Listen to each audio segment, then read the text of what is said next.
All right, welcome everybody. We are on our next episode of our show. We have Daniel Del Real today. Why he's here? He is the number one highest producing agent in California, according to the Wall Street Journal. He's a dear friend of mine. Him and I speak every other week, and we speak about business, mentoring, life, relationships, finances. We challenge each other. We hold each other accountable. I've got to know him very, very well, and I'm excited for you all to meet him as well. Tell us a little bit more about you. Daniel Del Real. I have been married for 12 years. I got 3 kids, ages 10, 7, and 5. Keep me super busy. So I've been in the business for 15 years, and I think the big thing is the support that I get from home. Having stability at home is really what sets me up to have success in real estate, because real estate is so volatile. There's nothing that is steady about real estate. You have a day that just demands a lot of you, and certain days that you just not so much. But I think the biggest thing that I have the most control over is really just loving my kids, my family, my wife, my faith, which is a big base of it, which kind of keeps me strong when I know that the market and the business that we're in pulls you in 150 million directions, right? Right. So you do. So your production. I mean, give us some production numbers. You're the number one highest producing agent in California, according to the Wall Street Journal. Tell us a little bit more about that. Where are your production numbers right now? What maybe what you're aiming for in 2020? So what I'm aiming. My mind has shifted a bit from, instead of constantly keep producing more, what I'm trying to do is trying to get myself out of the business as much as possible, right? So which means we're going to have to produce a little more to offset me a bit. So I do about 270 transactions a year with a team of 6, and we hover around close to that 100 million volume mark. My business is basically set up like Daniel Ramsey. I don't know if you've met him. He's a GoBro Abundance. He does my outdesk with virtual assistants. There's a lot of the conversations we've had is about how it starts with I do, we do, and then they do. And I feel like it's taken me 15 years to do it, but it's to a point where I'm starting to let them do it for the most part, without kind of hurting my bottom line or hurting the client base that I've done, because 60% of my business is still all referral business and past clients, just because of all the systems we have in place, the client parties that we have, all the touches that we've just had over the last 15 years. So right now, are you in the we do it stage? I do it, we do it, they do it. And I think you said you're in the we do it stage right now, pretty much. So I'm scaling back on the we do it stage, and I'm letting them do it for the most part. So basically every single month, I'm trying to scale myself out and out and out. So my production, I'm still producing. So yeah. I went from, selling 120 units myself down to 100, and then down to 85. And this year I'm hoping not to do more than 65. But I'm trying to do that without dropping our numbers. So somebody has to pick up that business and even grow the business a bit more. And I think that's the biggest issue that we have with certain agents or even teams, that they try to step out of the business way too early, right? They say they go from, instead of doing the I do, we do, they do, they want to go straight from okay, I do it for a day, and then I want to get them to do it as soon as possible. And they never set a foundation, right? And so for me, I've been trying to scale myself down systematically, so that way, as I take off, the business has a solid foundation to keep running without me, Sure. And we could talk a little bit about what else we do, because there's things like we have a local TV channel that features local businesses. We found a way to throw the party in our town to be well known in our town, and I don't just feature myself as the main guy. If you look up Central Valley DRG TV, you'll see that all my guys or gals are featured in episodes.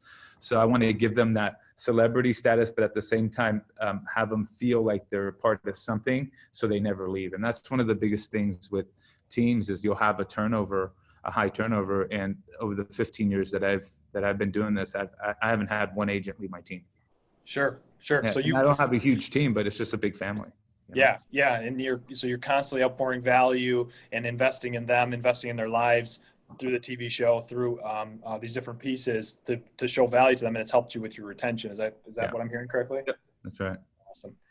All right, let's go.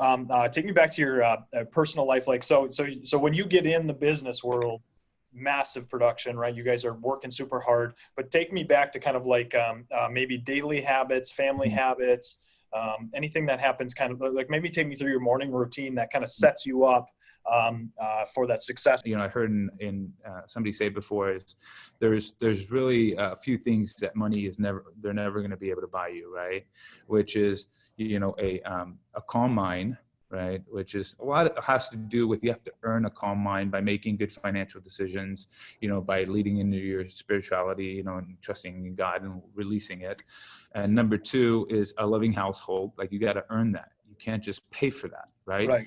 And number three is a fit body, right? You can't, like, it doesn't matter if you're Warren Buffett or how many uber wealthy people have died because they're overweight or they had a heart attack or they're just, you know, they just had issues. Those are the things money can't buy you. You have to earn those, right?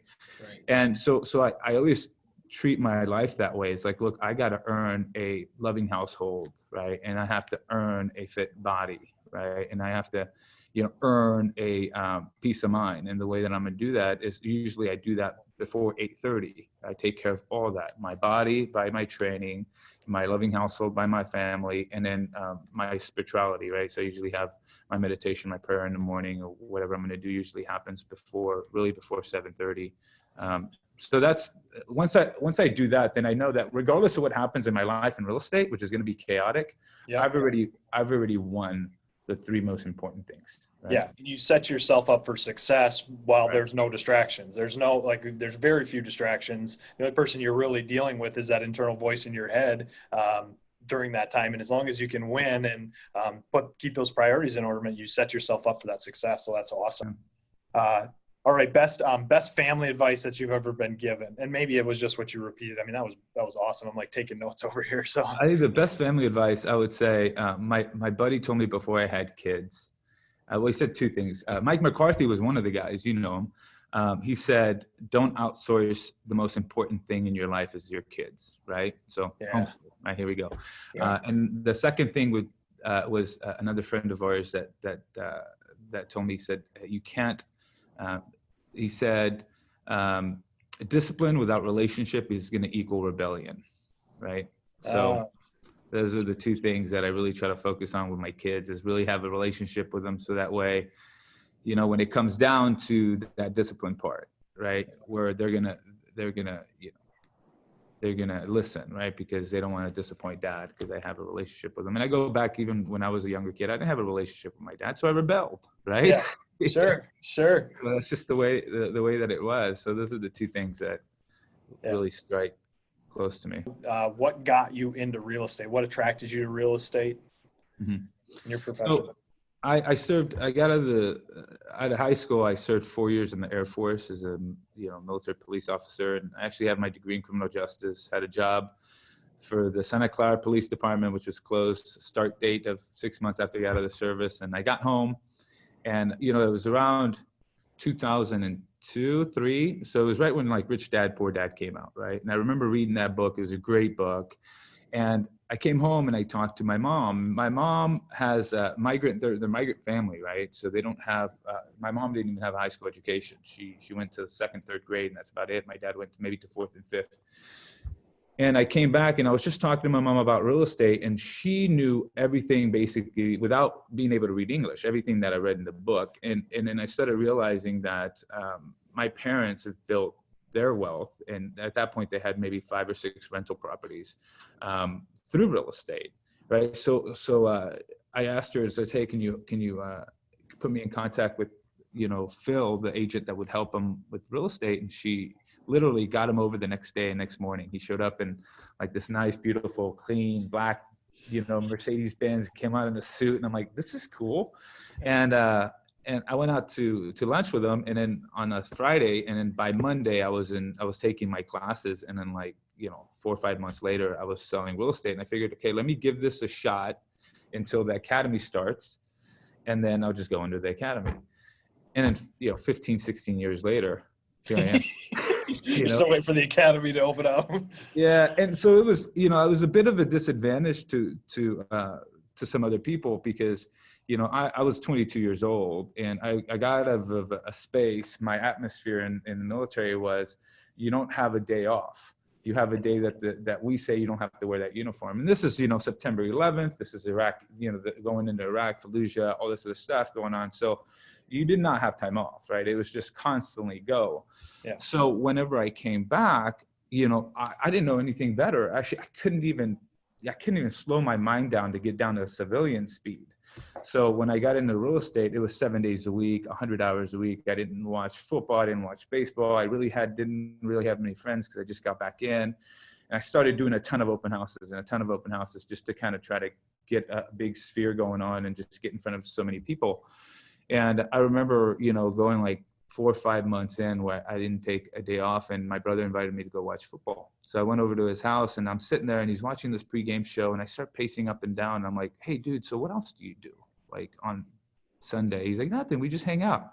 And I sat for like maybe another 30, 45 minutes. And I'm like, I can't do this. I gotta get the hell out of here. And I left because I'm like, I just couldn't slow myself down. I was just, all over the place with, it was all business for me. So it really set me up, being and having that experience of being in the Air Force, and then, being through September 11th, being through the beginning of the war, and then coming out of that as a 22-year-old kid that became a man really quick, and not having any time off. And I just really just implemented it into real estate, that work ethic, which kind of made me, I wasn't the smartest guy in the room, but damn well I'd outwork anybody. And eventually, you end up, you work hard, and eventually working hard, you have to start working smart. And that's when you start leveraging your time and, building a team. But, it started with me doing it 100% for the first 5 years. It was just me. And I got up to my solo production without a team, just with a TC, where it was hovering around 100 transactions, but I was just working too hard, right? Working too much. Yeah. You didn't have a lot of leverage at that point. You were just hustling. Yeah. But, whenever somebody produces that amount, what happens is if you build a good foundation, if you need that. So, and there's levels of agents and levels of business that end up happening, right? And we've talked about this in one of our calls before, the 4 C's, right? You have commitment, and then you have courage, then you have capability and capacity. Any business, whether you're an investor or a real estate agent, or any other business in sales, or whatever you do, or even catching geckos in Turks and Caicos with my kids when we had told you that story, is that you have to go through a commitment level. Like, you commit. I committed to sell real estate, right? And then, so then you need to, once you commit, you need to go through courage, right? And in order to have courage, you need to have fear, right? You can't have courage without fear. People want to avoid fear, right? And that's what stunts growth. Yep. So for me, I knew that I was committed out of the service. And through throwing myself in and having courage and saying, look, I'm not going to go to the police department. I'm going to have courage to do this. I went through a lot of fear of saying, okay, should I be doing this? Should I not be doing this? And then it took years, but I found my capability, right? And then I was able to plug in the capacity. So if you're an investor, it's the same way, where, you have to commit on buying a real estate property, right? And then you need to have the courage to pull the trigger. Once you pull the trigger, then you deal with the project, or you get a rental, and then you figure out, okay, maybe your first one, maybe your second one, you find out what your capability is, and then you say, okay, how can I do more? Yep. Right. But what we try to do is a lot of teams that have failed is they try to outsource the most important C, which is courage, because nobody wants to go through that. Right. You can't outsource that. You have to earn it. Yep. So, and once you earn it, then you find out what your capability is. Once you find out what the capability, the capacity is where you plug people in. So for me, when I got up to that amount of sales, I'm like, okay, what do I need to be able to support myself and my team so I could do more? So it was, okay, I got an assistant, right? Then I got a marketing manager. I actually hired somebody and got a marketing manager that fly my drones and my camera equipment and video all my listings. I wanted to become the listing guy. Mm-hmm. And which every stage of it went through that fear that I had to get courage. Okay, I'm going to hire somebody else. Am I going to be able to support them, or all this other stuff?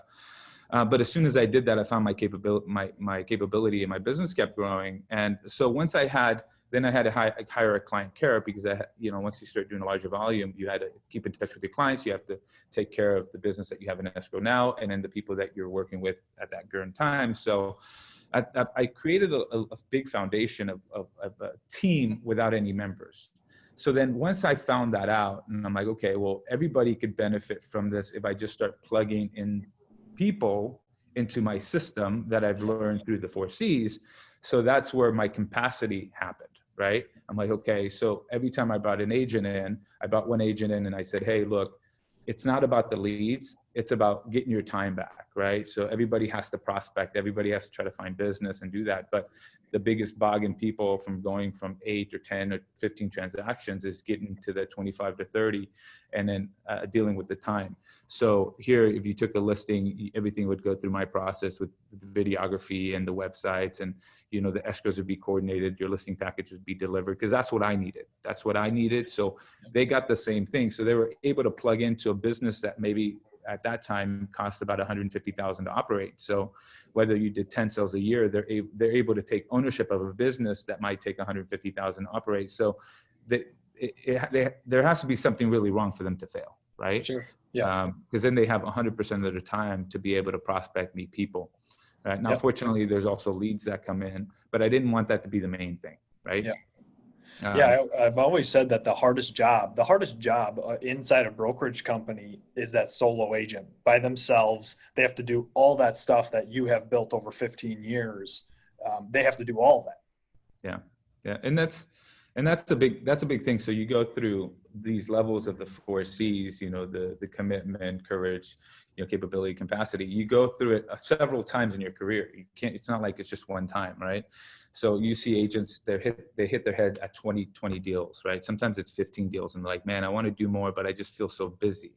So what do? They outsource for an escrow coordinator. And then when they really commit, they hire an assistant.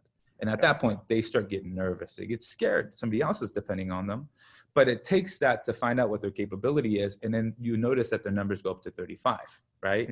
And then once they get to 35, then they look at 35, 40 deals with an assistant. That's pretty good for an agent to be able to do that. Then they're like, okay, what's the next level up? Now it's bringing another agent on. And there you go. You go through the 4Cs again. Now you have commitment. Now you need courage, because now you have another agent that you have to support, right? And provide value for, to find out capabilities. So you'll see these levels from 0 to say 25 deals, then 25 to 50, 60 deals. And then I have an agent here that, he got his business up to it, and it's another team, right? But we talk a lot. He couldn't break the 100 deal mark for like 2-3 years, right? So in order to get to the higher level, it takes another round of the 4Cs. And you need to hire 2 VAs. You need to bring on 2 other agents. You need to be able to bring the business up. So it's interesting how it's not just a one and done. You constantly have to deal with those. I want to speak real quick to the audience that's watching this. Daniel's an incredibly successful dude, and I hope you guys are hearing him, that at every stage, fear is going to work itself into your life. And once you go through that commitment, which I love, he shared this with me before on some of our private calls. Every single time you're about to make a change in your capacity, go for something that you haven't, you have to go through them all again. And you have to be fully committed in order to have the courage. That fear is going to show up when that commitment is real. Basically, when you've burned the boat. So I've committed to this project. There is nothing else I'm going to do. And then that's when the fear actually shows up. I think some people go, well, I'm going to be courageous right out the gate. And it's like, well, what are you committing to? Have you actually committed to getting to 150 units? But I think you said something that was absolutely brilliant, where every single time in your development and in your life, you have to keep, it's a repeating cycle. At every stage, your capacity all of a sudden starts maxing out, and you got to go right back to commitment again. And that's in order to grow an organization, that's just what it takes. It constantly is that cycle as it goes up. Even as you get bigger and you're starting to hire, if you hire a CEO and a CFO, I mean, they go through the same fears, right? Yeah. And as you shift and pivot, your life, as long as you are aware of those and know that, like, so the biggest advice I could give an agent that's thinking about maybe hiring somebody new, right? Yeah. Maybe an agent that's prematurely doing it, where they haven't quite done their 30, 40 deals themselves before they plug somebody in. But most agents says, okay, I'll do 30 deals, and I'm expecting to plug somebody else in to do the same amount as I do to be able to get myself to 60 or whatever it might be. Some of the things that I see agents do is they'll bring on 2 to 3 agents when they've never earned the courage part of it, right? When it comes down to even breaking it down at the smaller level of, if you're a new agent, what kind of courage do you need to have, right? You need to be able to talk to people. You need to be, if you're going to cold call, if you're going to call expirers, FSBOs, open houses, get yourself out there to get rejected, right? And we fear that. So some people want to start a team to outsource courage. And that's when they end up failing. You're like, okay, why does this team go from here to here to here to here to here? And they're like constantly filtering through agents because they're trying to find a courageous agent. They just keep pushing people up to see, okay, is he courageous? Does he have enough courage? Does he have enough courage for me? Does he have enough courage for me? And they come back licking their wounds saying, this is not for me, right? So in order for you to really like be able to mentor somebody, it has to be I do, we do, they do. You have to be able to make those calls yourself. You have to be able to get those expired yourself. You have to be able to go and do those open houses yourself. Because if you don't do that, how are you going to expect and get that courage to find out what your capability is? How are you going to expect bringing on 2 to 3 other agents and expect them to do something that you weren't even willing to do yourself, right? Exactly. And that's usually when a corporation will just stall. Right. Absolutely. Absolutely. So you give us some of your favorite scripts. You're a high producing person. You've produced for 15 years. Tell me some of your favorite scripts or things that you notice that you say a lot to maybe your customers or clients that our listeners can maybe pick up from you. So I do a lot of listings. So on my listing side, you use the market a lot, right? Especially when you're holding anywhere between 30 to 50 properties on the market at any given time. Sellers tend to have, short-term memory, right? So the biggest thing I always like to say is we shift responsibility to the market, right? The market is telling us such, or this is what the market is telling us. So I always use that script, because if you go in saying, I think your home is here, or you know what, we're not getting enough showings, I think you need to bring the price down, then you already lost, right? So you need to say, hey, we're not getting the showings. This is the feedback. The market is telling us this, right? So they can't be upset at you, right? You got to be upset at the market. The market's bigger than you and I, right? So that's number one. Number two is listing appointments, right? And you got to be careful with this, because you actually have to do marketing. So I'm known as a marketing guy. I labeled myself as a marketing guy. So whenever I go to appointments, I say, hey, I know you might be hiring somebody for a listing, but I just want you to know that I'm here for a marketing appointment, right? And my job is to do the marketing for your home, right? So if you're into listings, then those are some of the things that I always say. And those two little changes, it changes everything. It's like if I challenged, there's football going on. Hey, you're in Wisconsin. What interviews today, by the way, this weekend? Because I'm a Niners guy. So sorry, guys. Sorry. It's over. Well, hey, I was going to work for the Santa Clara Police Department. My childhood home is a half a mile from the new stadium. Oh, sure. But anyways, I'm no longer there. But what was I saying? Okay, scripts is the whole. I think we're talking about marketing, right? You're the marketing guy. Yeah, you're the marketing guy, and how you. We're talking about. I was going to say sports analogy, right? Yeah. So if I was gonna challenge, like my team was gonna challenge the Green Bay Packers to a football game, right? The same game. Yeah. Who do you think would win? Packers. Right? The Packers, right? So, but if I had time to change the game up and I challenged the Packers to something that I perfected, right? So it might be, okay, it's going to be football, but it's not a ball anymore. It's going to be something else. And I had a year or 2 years to practice it. It doesn't matter how athletic you are. There's a high probability that regardless of how talented they are, that if I changed the game, that I would win, right? So that's what I did in my local market is I changed the game. So when people are going there to play football, I'm showing up with a completely different game plan. And the seller's usually like, oh man, that's a breath of fresh air. You're actually here to market my house, not to list the house, right? Yeah. So that's another thing that we do a lot to be able to You go to in and you say you're the marketing guy. The other thing that that I love that you say is you shift responsibility to the market. Absolutely brilliant. It takes the pressure off of you, and it's no longer like you said. I think the house is worth this. This is what the market's telling us your house is worth. Completely change the dynamics and removes you from the situation. So like you got somebody to blame the market. I think. blame the market. You can't be mad at the market. If I do my job, then you can't be mad at the market, right? There's Yeah. only two reasons why a home doesn't sell. It's the same reason I tell the seller this all the time. And this is something, if you use this, they can't be mad at you, right? If I don't sell your house, there could be two reasons. It's if the market's not willing to give the seller what they want, or if the seller's not willing to accept what the market's willing to give it. Every house has a price.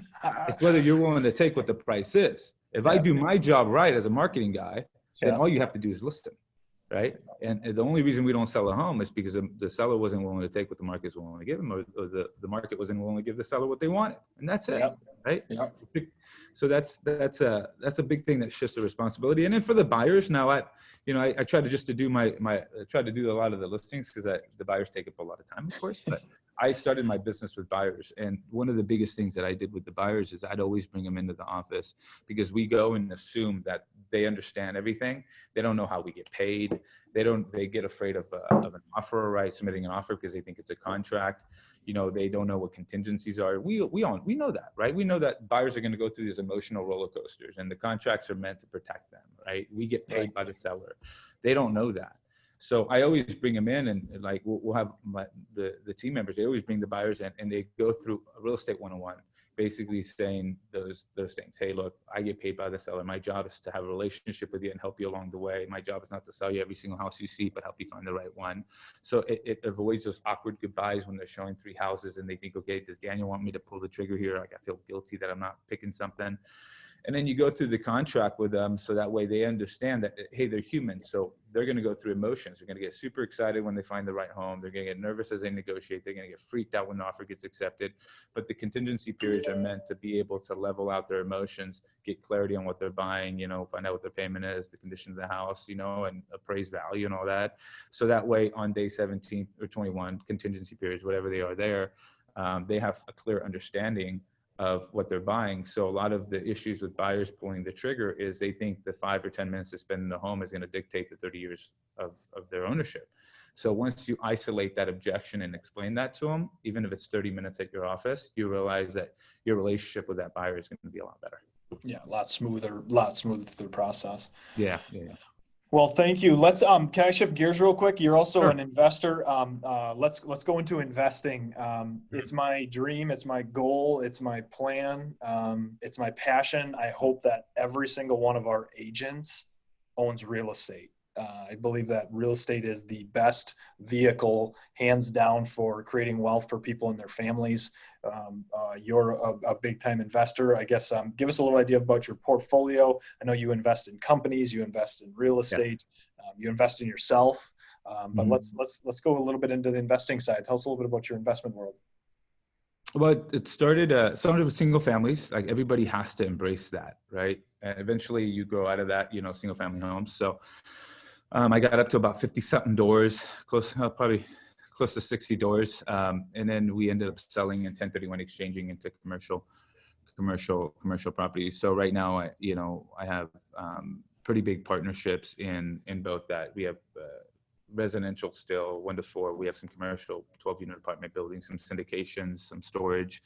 Mm-hmm. And then I've also invested into startup businesses. So my biggest thing is nobody has and if anybody's in real estate, if they're an investor, if they're not a W-2 employee, nobody's going to take care of your family in mind. We don't have a retirement plan, right? So it needs to start with playing absolute the best defense in the world, right? Because as you know, and we'll find out on Sunday, like defense is going to win that game, right? Right. So, but you have to treat that in your everyday life. Offense is great. Like as agents, salespeople, like if you're charismatic and you could work hard, we could generate a lot of money, but our lifestyle continues to increase. So one of the biggest things that I did is, when I started my business, writing out a business plan and being a good steward of my money, right? Because God has trusted me with these talents, right? And a lot of those talents produce money, the treasures.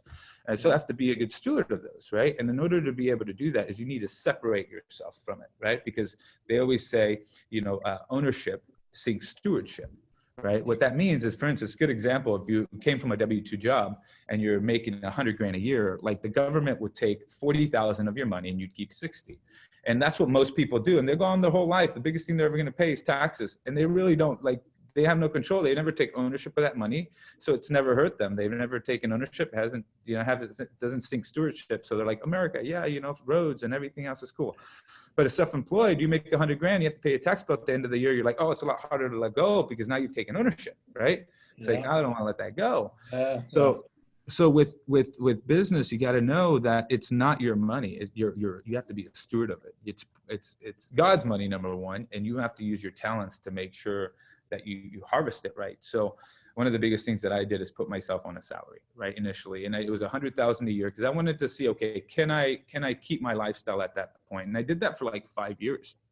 And even though my volume went up really, really high, my income went up and, crossed 7 figures. And at the end of the day, I was still like living on 120, 130,000 a year.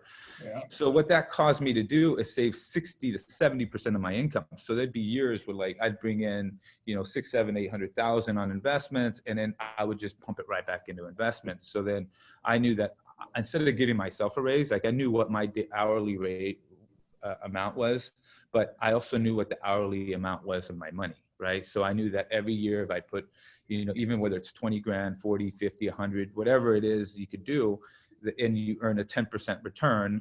So if it's 100 at 10,000 a year, then you could divide that up and give your money an hourly raise. So my job was like, don't want to give myself a raise. I want to give my money a raise, where eventually my money outproduces me, and it just has a snowball effect. But it would have never happened without playing massive defense and separating myself from money. So a lot of the investments that we talk about, Caleb, like I have they're actually installing a parking tech company. They're installing tech in Cedar Rapids actually this month. It's like a $3 million company. I own 25% of it. And I think I'm about $500,000 invested into that venture. Like if that company goes to zero, I won't even lose sleep.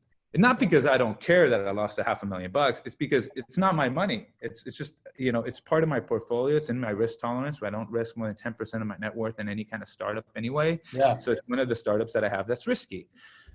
But understanding and disconnecting from the money is one of the most important things. And that's where you release it to go and do. You do that by playing massive defense, and you do that with your team too, right? So your team or your business, you have to do that. You have to be able to budget and be a good steward of it, so that way it grows, and that's one of the biggest fears agents have when they bring people on, is like the money is not compartmentalized correctly. They haven't incorporated themselves. They haven't treated themselves like a business. When you get out of, I believe you have an undergraduate degree, right? I don't know if you have a graduate degree, but you go through the program, you have to do a business plan, right?